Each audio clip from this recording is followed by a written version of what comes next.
Shalom, shalom everyone. In this video, we will be discussing quite a few things within chapter 1 of the book of Esther. A lot of people are forsaking the book of Esther, saying that it doesn't speak of the Most High. I would say stay tuned to this series. So, beginning with chapter 1, verse 1, it reads in the KJV, "Now it came to pass that Arsaces, this is Arsaces, which reigned from India even unto Ethiopia over 107 and 20 provinces." So I noticed that this chapter started a little strange, as if there was something that led to this verse, but it doesn't say. Am I reaching with this one? Let me know in the comments. Because it says, "Now it came to pass," as if something was prior to it, like we often see in other books. Now it came to pass that when this happened, but I could always be reaching. Let's go to the Septuagint. Before I start this, I'm not going to read the whole thing, but I would say go to the Septuagint and check it out.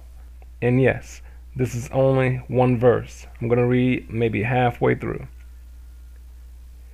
"In the second year of the reign of Artaxerxes, the great king, on the first day of Nisan, Mordecai, the son of Jairus, the son of Semias, the son of Caius, of the tribe of Benjamin, a Jew dwelling in the city of Susa, a great man serving in the king's palace, saw a vision.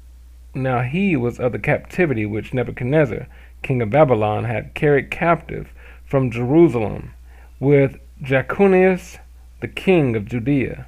And this was his dream. Behold, voices and a noise, thunders and earthquake, tumult upon the earth.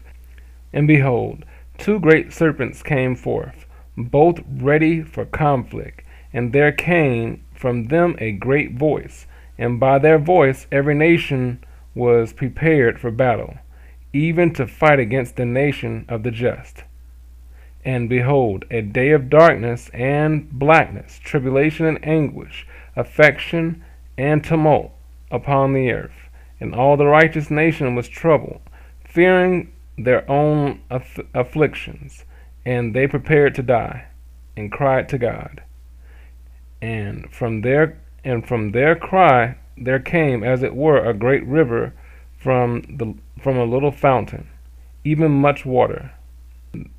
And light and the sun arose, and the lowly were exalted, and devoured the honorable." So it's talking about the second year of Artaxerxes, and is explaining about Mordecai's dream, which if you're familiar with the story of Esther, you should already know what this dream is interpreting. And this is all verse 1. I went halfway down, just so if anybody wants to read the rest of it, they can. As we skip down a few verses, we see that the king holds a feast with his people everywhere that he ruled, 120 provinces for 180 days. Then we arrive at verse 5. In the KJV, it reads, "And when these days expired," 180, "the king made a feast unto all the people that were present in Shushan, the palace, both unto great and small, 7 days, in the court of the garden of the king's palace." So we see that this guy not only had a celebration for a half a year, he ended it off with having a 7-day feast with his city. But let's check out the Septuagint. And it reads, "When I say the days of the marriage feast were completed, the king made a banquet to the nations who were present in the city 6 days in the court of the king's house." Whoa. It just classified the first 180 days as a marriage feast, and seemingly made the banquet to celebrate his new marriage with the people in his city. This banquet also lasted 6 days in the Septuagint, but only lasted 7 days within the KJV. Is that something to make you scratch your head and wonder why? Let me know in the comment box. But let's continue to verse 6, which starts to explain how the banquet looked. In my opinion, I think that the Septuagint makes it look more glorious. Let me know what you think. Alright, so in verse 6 in the KJV it reads, "Where were white, green, and blue hangings fastened with cords of fine linen and purple, to silver rings and pillars of marble. The beds were of gold and silver, upon a pavement of red and blue and white and black and marble." But let's continue to the Septuagint. And it reads, "Which was adorned with hangings of fine linen and flax on cords of fine linen and purple, fastened to golden and silver studs, on pillars of Parian marble and stone. There were golden and silver couches on a pavement of emerald stone, and of pearl, and of Parian stone, and open worked coverings, variously flowered, having roses worked round about." Well, dang. He had couches sitting on pavement of emerald stone. Have you ever seen the Parian stone? This dude had pearls as well. He had flax cords wrapped around fine linen. This dude went all out. But let's not stop there. Let's continue going to verse 7. In the KJV, it reads, "And gave them drink in vessels of gold, the vessels being diverse from one another, and royal wine in abundance, according to the state of the king." So, this dude had different types of gold cups that he was giving to those of his party. Everybody had different cups, and he was giving out the royal wine. Let's go to the Septuagint. And it reads, "Gold and silver cups, and a small cup of carbuncle, set out at the value of 30,000 talents, abundant and sweet wine, which the king himself drank." So this small carbuncle cup, I'm just going to assume that it was for the king specifically himself, but it was valued at 30,000 talents. So I looked for how much a talent would be, and I was only able to come up with the talent being around $20,000 of today. But he had 30,000 talents. Let me know if you are able to find anything, or if you know how much a talent in carbuncle is, or a talent in general is, because I'm not really able to find it with my sources. But that is crazy. As we continue on, he's still flaunting all of his riches, and he tells his wife to come in, and she denies, and she doesn't come, because she's also holding a banquet, a celebration with the women.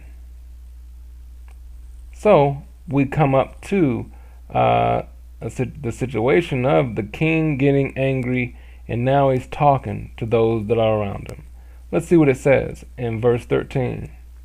And it reads, "Then the king said to the wise men, which knew the times, so was the king's manner toward all that knew the law and judgment."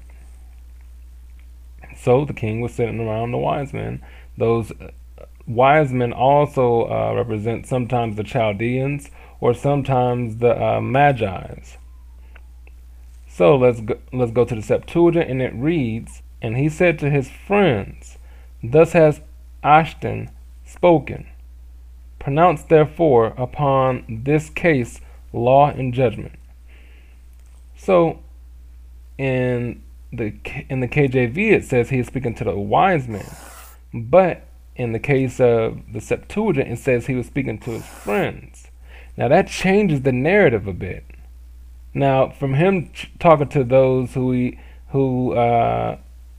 confides in, to someone who he sometimes gets opinions from, being the wise man.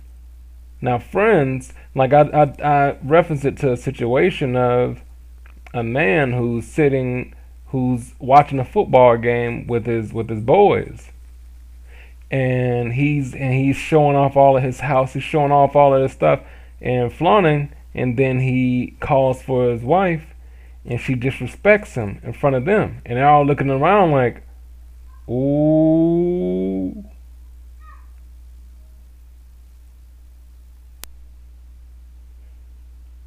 So he had to react pretty much to save face. And we see that as it continues on. But let me know what you if I'm reaching with that one.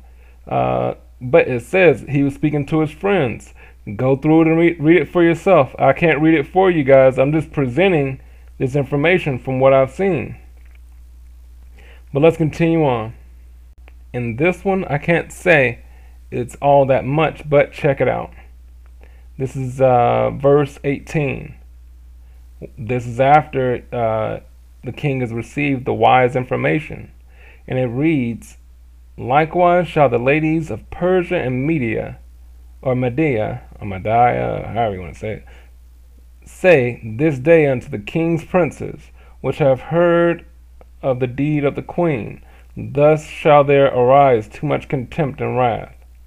But let's go to the Septuagint so it can actually specifically clarify who is it talking about.